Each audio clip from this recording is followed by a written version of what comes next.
Okay, so welcome to the course Kommunikationssystem or Communication Systems in Swedish. So my name is Erik Ström and I will be the lecturer for this. And we have Shoaib here who's going to be the TA. So I speak Swedish, Shoaib don't. So I will answer questions and converse in Swedish if you want to. But Shoaib, he will look funny at you if you speak Swedish to him. Right. But that's how it is. Okay, and also I've been skiing, not very well, so I'm on crutches for the moment, which means that I can't really write on the whiteboard, but I think I have a solution that will work somewhat okay with the iPad here, so you will see that a little bit later. Okay, so without any further ado, let's get started then. Today we'll go through the course, a little bit of the administrative stuff of that, and then go through some simple startup with the technical side on network architecture, communications, and so forth. But first, the language, I already said this, so all the written material and so forth is in English. I also want you to write your project report in English. The exam, the written exam, you can answer in English or Swedish. If you answer in English, it's much easier for Shoaib to correct it. If you answer in Swedish, which is your right, I will try to assist him in the grading. But if it doesn't matter for you, then please answer in English. However, the report is required to be in English. And then if you talk to Shoaib, it's best to do that in English. I mean, also email and so forth. So lecture questions, if you're more comfortable in asking in Swedish, please go ahead and I will translate. So don't feel like the language is a barrier for asking questions. And you heard this a billion times, but I'll say it anyways. There are no stupid questions. If you have a question, I'm pretty sure that somebody else has the same question. So I'm here to answer, to help you throughout the course. You know, try to explain things and guide you through the material. So it's I'm here for you, not the opposite, right? So please go ahead and ask questions and so forth, and I will try to clarify. Some announcements. Please register for the course as soon as possible, right? So if you have not done that, or cannot do that for some reason, you need to send Shoaib an email. And the email address is in the course PM and so forth. And the reason for that is that we will assign you to a project group on Thursday. And then if you're not registered, we don't know that you exist. Okay, and then you won't get a project group, and if you don't get a project group, there will be problems. Okay. Changes and updates to the course is on ping pong, so I keep that updated. And also if there will be any changes to the schedule for whatever reason, that will be done through TimeEdit. So TimeEdit is the definitive source for the schedule. Slides are also available at ping pong in PDF, typically a few minutes after the lecture because there might be errors that I detected in the slides and then I fix them before posting them. But I try to actually put them online before the lecture, so you can, if you bring your laptop or whatever, you can follow the slides or you can print them and make notes if you like. There are some student representatives. I will get to them in a second. But those who are assigned, please see me in the break and we need to schedule a few things. I don't know about you, but I get a ton of email, and most which I ignore actually.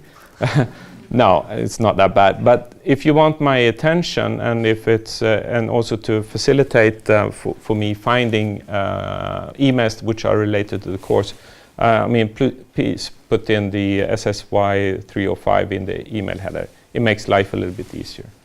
And you know, the Chalmers spam filter is a little bit random, so sometimes some very important emails ends up in my inbox. But it seems like these, where you have this as the header, it seems to survive more often than not. Okay, student representatives. So these have been randomly selected by the administration, so I had nothing to do with this. So it's Anna, Alfred, and Adam. Are you here? Anna, Alfred? Anna, Alfred? No? Adam? Oh man, 1 out of 3. So, but Anna, could you come and see me in the break, please? Okay.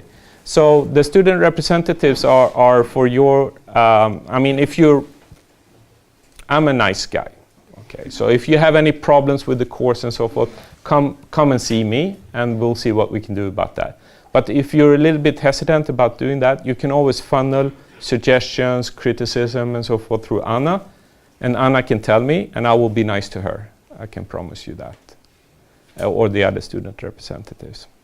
So we take student feedback quite seriously and try to adapt as much as we can to make the course as good of an experience for you as possible. So I videotape the lectures and put them up on YouTube. I don't do any editing at all here, so there will be errors in the videos, just as there are errors in any live lecture, right? I would say, 2 + 2 is 5, and then be very emphatic that this is true, and then it's just human nature to do errors. Okay, most of the things I tell you will be true though. So, but just beware of errors. I just before the lecture here, I got a feedback from the YouTube channel that something was fishy, so I need to look at that. Textbook is these communication networks by Leon Garcia and Vijaya. You need the second edition. Okay, this book is actually quite old, so I don't know if there are any first editions floating around. But if you buy a used book or something like that, try to get the second edition. You'll probably get by with the first edition, but all the page references will be screwed up then. If you're comfortable with an electronic book, you can get one cheaper than a printed one with this particular link. So it's a special link for Chalmers students. Okay, it's not secret, but if you go through the regular ones, you would get a higher price probably. And then I think you get it in PDF format, and you can print that if you like, and so forth. There are of course errors in the book, as in any written material, and there is an errata. You find that on Ping Pong. And then project descriptions and whatever other handouts are also available for download at the course web. So you go in there and you look around in the documents and you find this material, and you also will find actually lecture slides from last year's course. Of course, lecture slides will be a little bit different, but if you want to look ahead, you can look there. Other good books is this Computer Networkings by Caruso and Ross, and I believe that this is also used in a course called EDA 343. If you take that course, you might want to get this book anyways, right? And then you have 2 books to compare material, because sometimes one explanation could be easier to understand than the other, and hopefully they have the same idea about what things are, so then one can use other books also. This one is also a good one, Computer Networks by Tannenbaum and Weatherall. All right, and I think some of these you can find at the library also in electronic form. Lectures and exercises then. First, a word of warning. All material will not be covered in the lectures, so don't see the lectures as a definition of course content. And the reason, there are some things which are just easy, and some things that are part of the course but not so difficult, and therefore I just omit them. Or they might not be super important, or there is always something which is more important, and since time is limited, not everything will be covered in the lectures. Of course, those things that are difficult and most important are the ones which are prioritized on the lectures. So basically what I'm saying is that there is a book and it's pretty nicely written, so you can read that and learn a lot. The book is old, as I told you, and so the question is, why do we have an old book? And the reason for that is that in this course we will cover fundamentals, which is time invariant. It doesn't really change.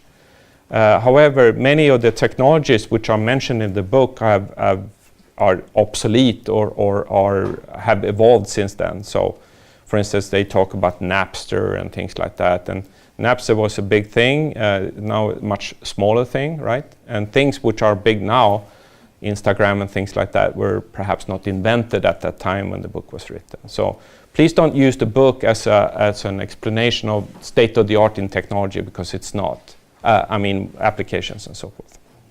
But that doesn't matter, because that's not going to be on the exam, right? So it's completely irrelevant.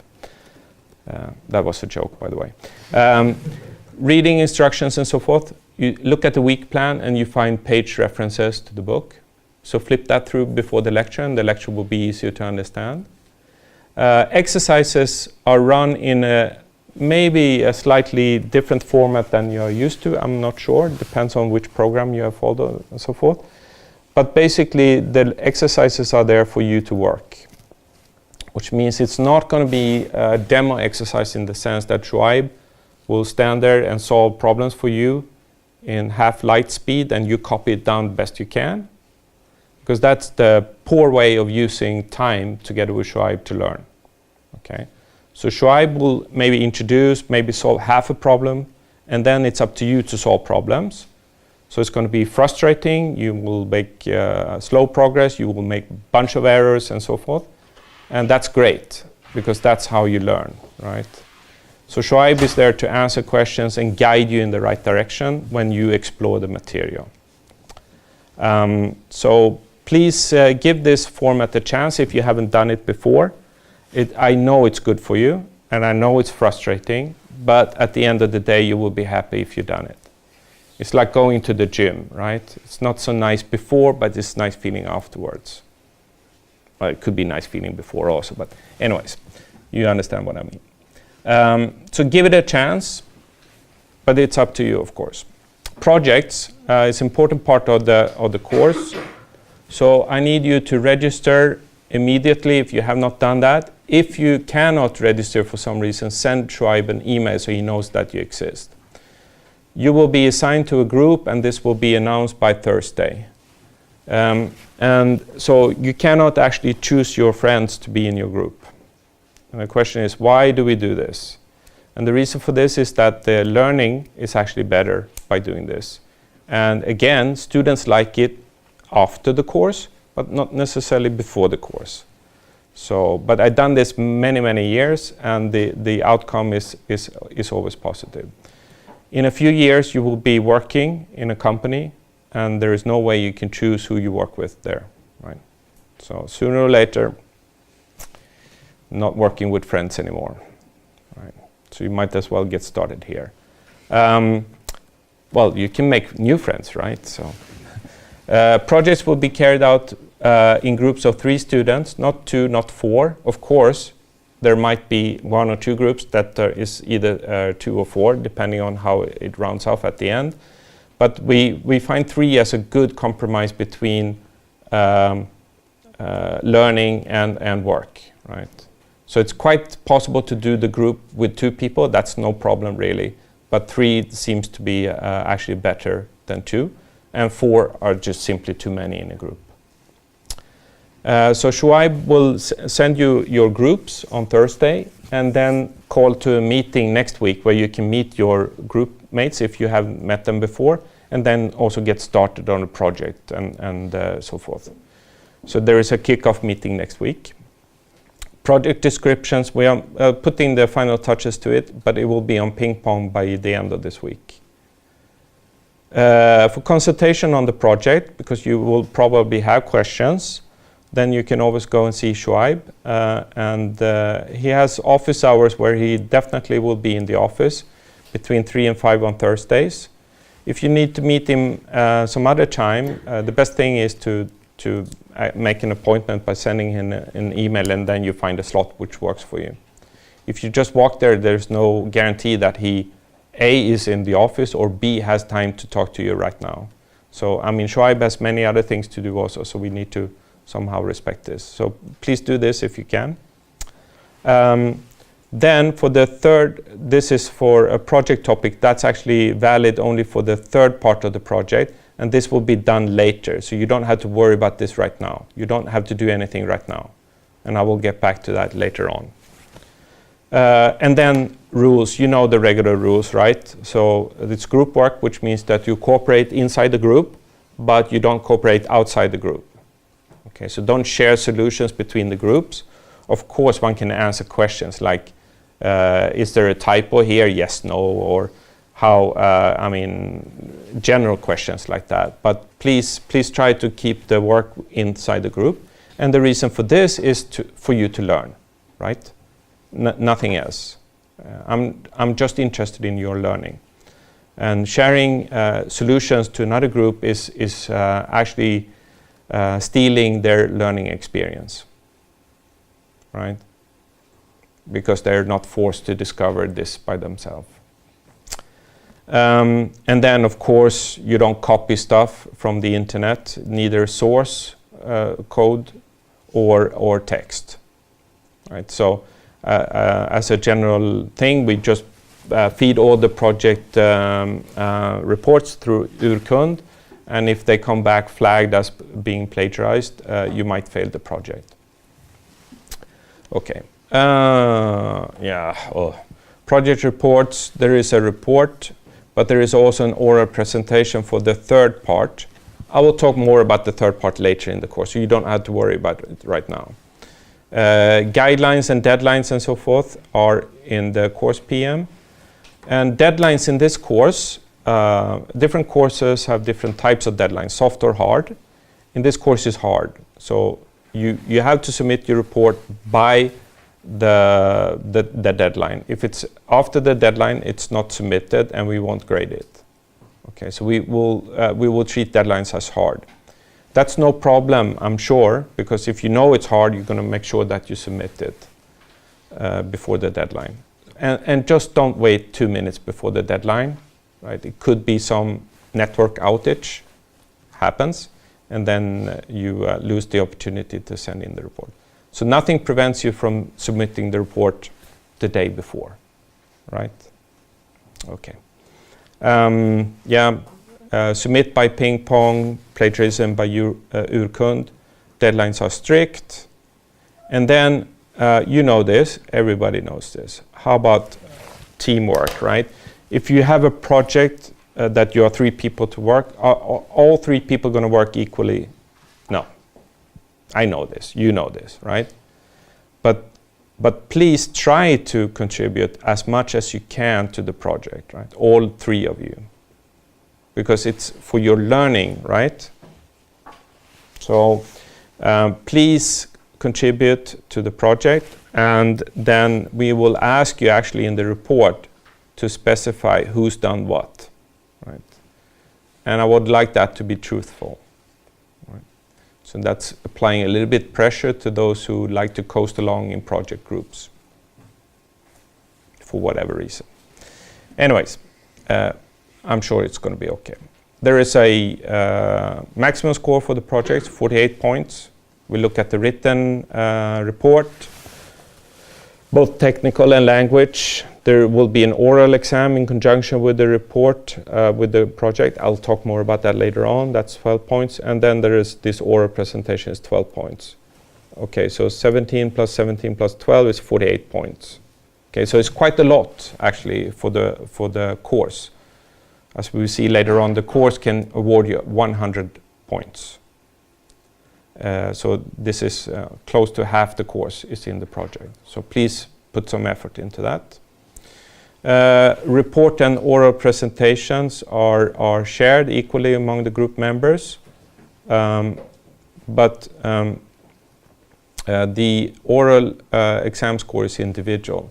So there is a way where we differentiate the credit given to the group members, and that depends on how well you answer questions at the oral exam.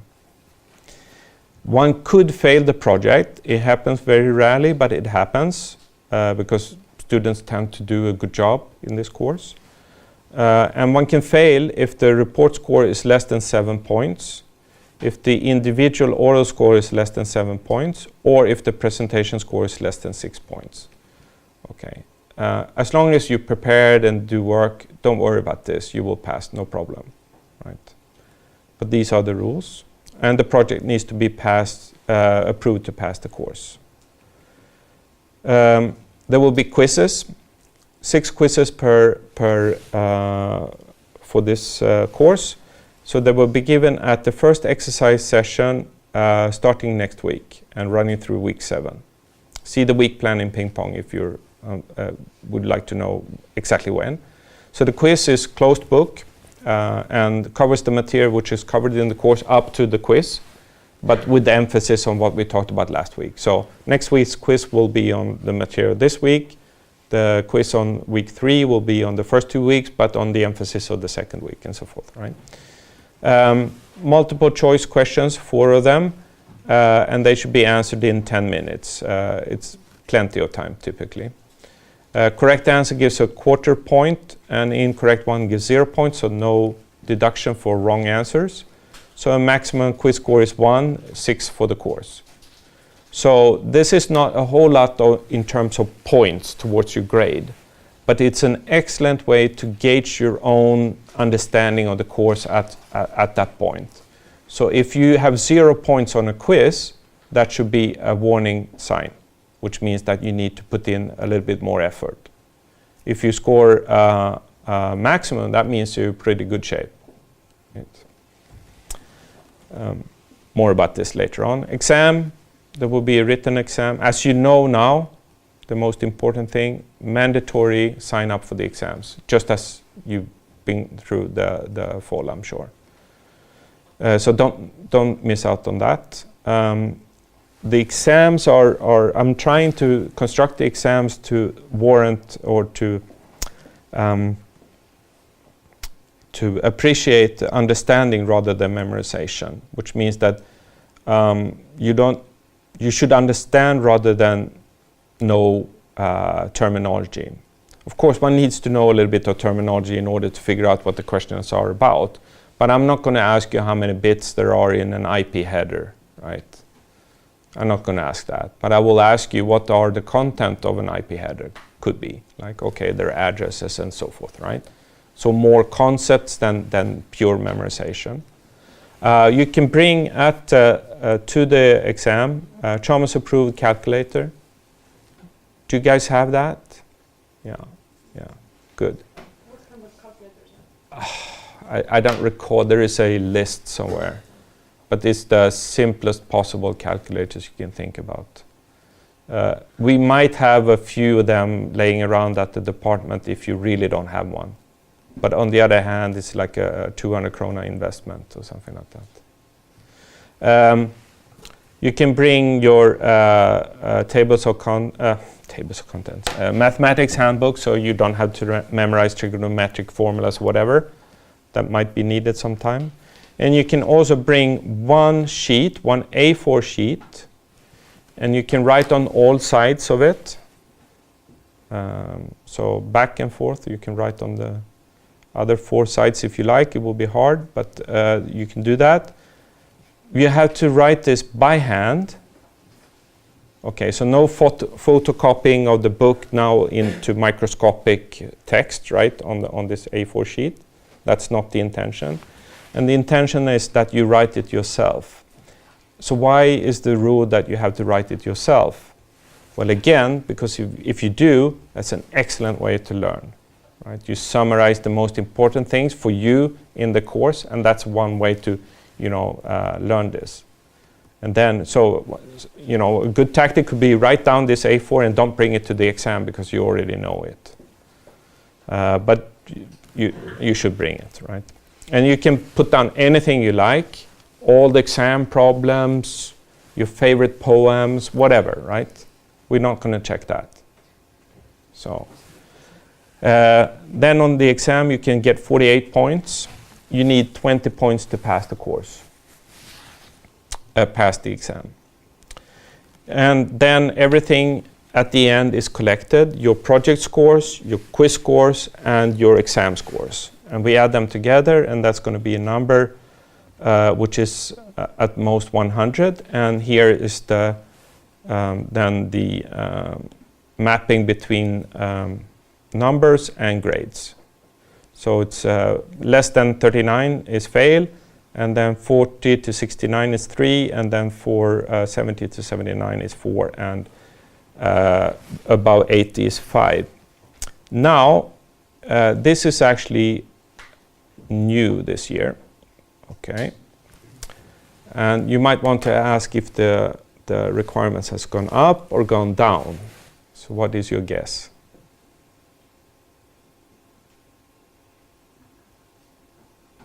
I'm a nice guy, but here it actually has gone up.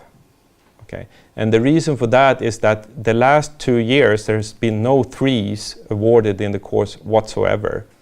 So if you pass the course, all one got 4 or 5, and that has to do a little bit with how the projects, people tend to accumulate a lot of points in the projects, and then if you then do 20 on the exam, you get a 4.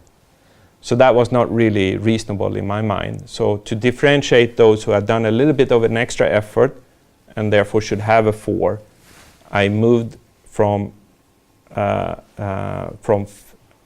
this one from 69 to, I don't recall what it was before. Could it have been 60? Yeah, 40 to 59, I think this one. Okay. So then if I go back and relook at what the distribution should be then for the past courses, then there is a bunch of 3s also. So if you look at all the exams, you would see another table. That's my point. Okay. Sorry for that. Okay. Any questions so far? Yes? Do I need to do the exam, the written exam? Like if I get 48 on the project, I have enough points to pass? Yeah. Okay, so the question is whether one needs to do the exam if you have a nice project score. And the answer is yes, you need also to pass the exam with at least 20 points. So it's mandatory in this sense. And vice versa is also true. You cannot just skip the projects and do the exam. Okay, any other questions, comments? No. Okay, prerequisites, and this is things that we assume that you know, but sometimes we also realize that you need a little bit of a refresher here. And there might be people in the room here which are from non-electrical engineering programs that might have seen this in a different way or to a lesser degree than electrical engineering or to a greater degree than electrical engineering. So we have a little bit of some material on the course web to bring you up to speed if you feel like you need it. So some background material. We're not going to go through that in detail because it's prerequisites, not part of the course per se. So what is the prerequisites? Well, it has to do with some basic signal processing, linear filtering, convolution, impulse responses, frequency response, Fourier transforms. So if this sounds familiar to you, you're in good shape. If it looks like Greek to you, then you need to read up on that. Basic probability is also needed. And here is probability density functions, probability in general, and these expectations. So it's pretty basic probability, but still something that you might want to read up on if you feel uncomfortable with this. There are some links to good online material on the course web. Yeah, so please look at that if you need to refresh. And of course, you can always ask questions on prerequisites also. And if we have time, we will, happily answer questions there. Okay. Yeah, so that was about the administrative part here.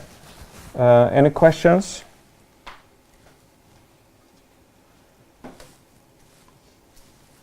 No?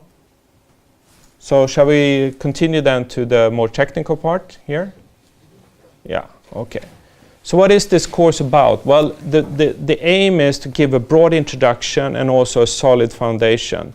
A broad introduction to those who are among you who are not following a communication systems master's program, but still you need a little bit of communications in order to function, both as a human being, but also as an engineer in the future. Because communications is all around us, right? Whether we want it or not. So it's good to know some basic concepts, some basic terminology, some performance metrics and so forth. And in your professional life, if you're not a communication systems professional or some other type of engineer, you're more likely than not to interact with communications people to help you solve your problem. So then it's good to know how to talk to them, and also what are the possibilities and limitations of communication systems. How can they help you in your problem? If you're power engineering or whatever, right? You need ICT systems to help you along. And then it will also give you a solid foundation for those, for those who go into master's programs that are more communication oriented. So there's MPCOM and so forth. I'll talk more about master programs at the end of the course to position yourself if you want to have some guidance here.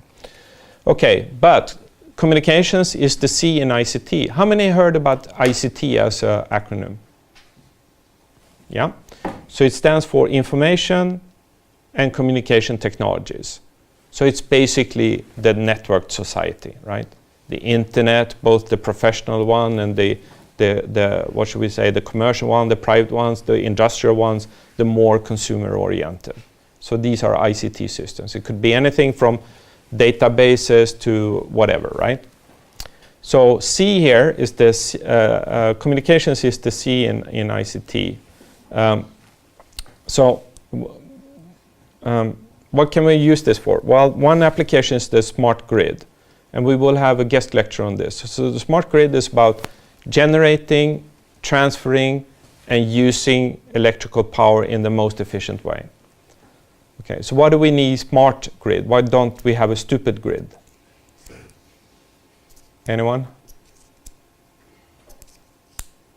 Yes? When the production and consumption is changing. Yeah, exactly. And so consumption and generation needs to be matched to each other, right? So if we can predict this to a nice way, we can allocate the right resources to do the power generation and then save on resources. Okay, and then if we can also use power at the right time when power is available, we can save resources also.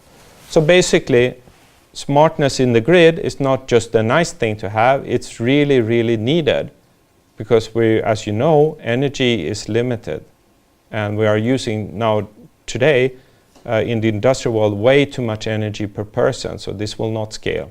So we really need to do something about this. We can also use ICT in process control, which is basically manufacturing plants, also where we do, paper or paper pulp or whatever.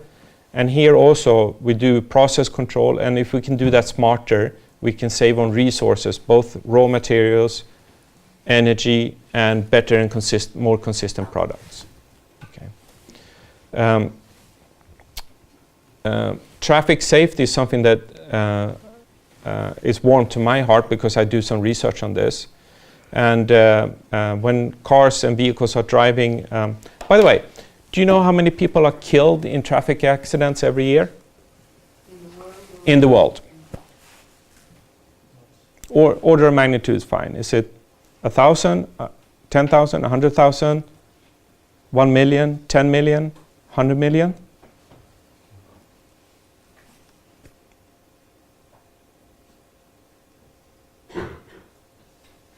Hundreds of thousands?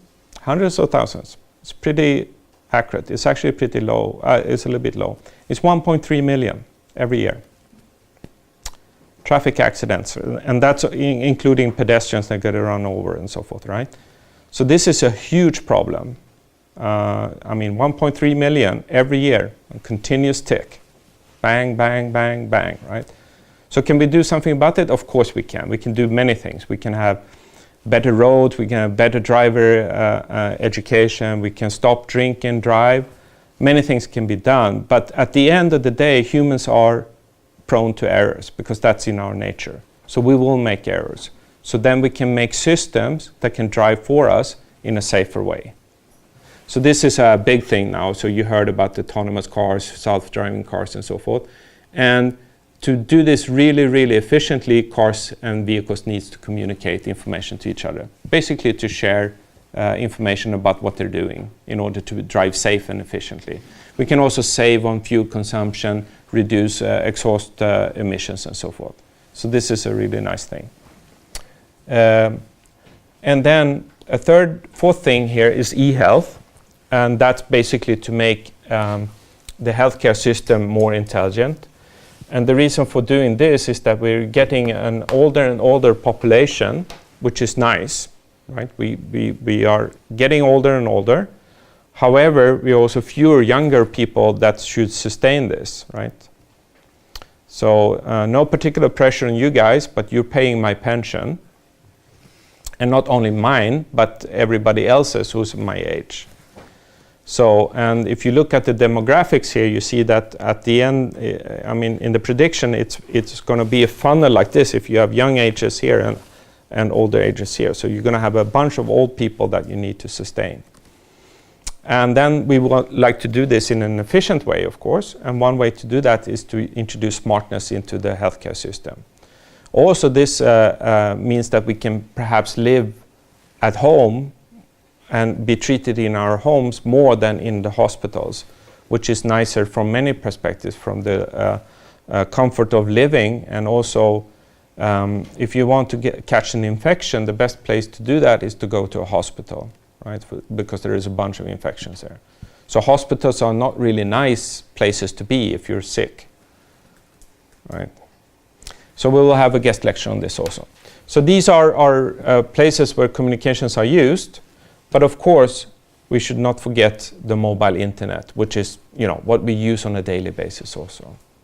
So C are in all of these domains, and we will talk more about all of these also. Emphasis on fundamentals here, but then also look a little bit about to the applications. So questions?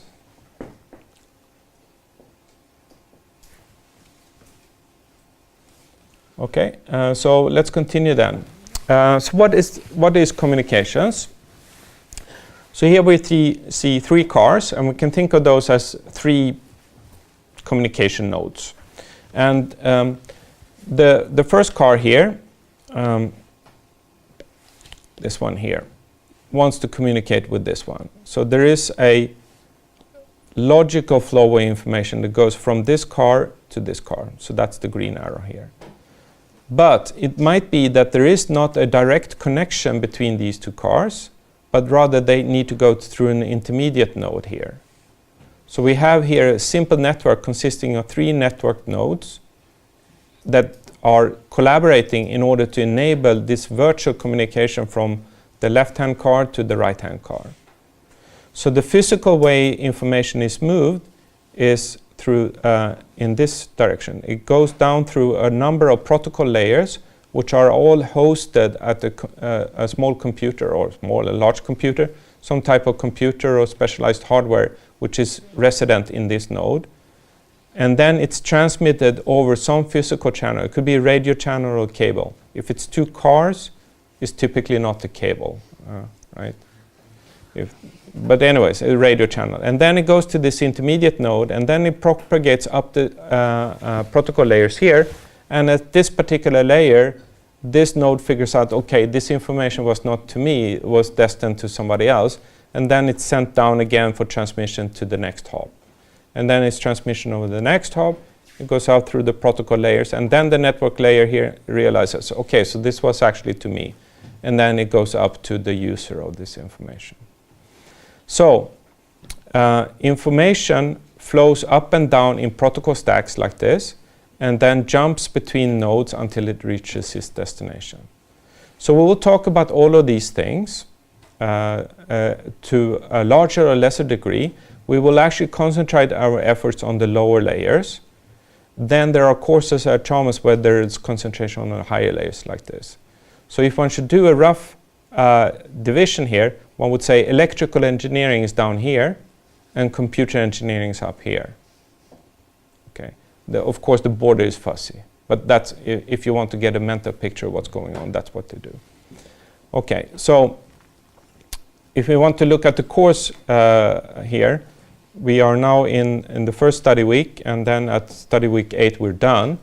And we will be on different abstraction layers depending on if we're in the beginning or at the end of the course. So it actually will be something like this. Oops.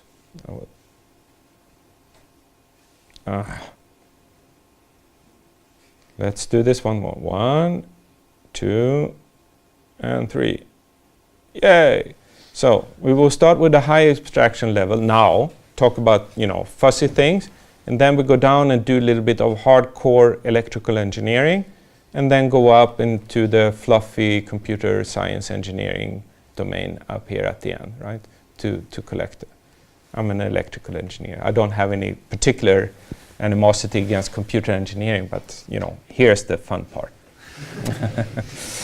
All right, so we'll start a little bit on abstraction. So let's get into it. So what time is it? It's we have 4 minutes. Okay, so let's go. Oops. I borrowed a lot of things, okay, from these sources.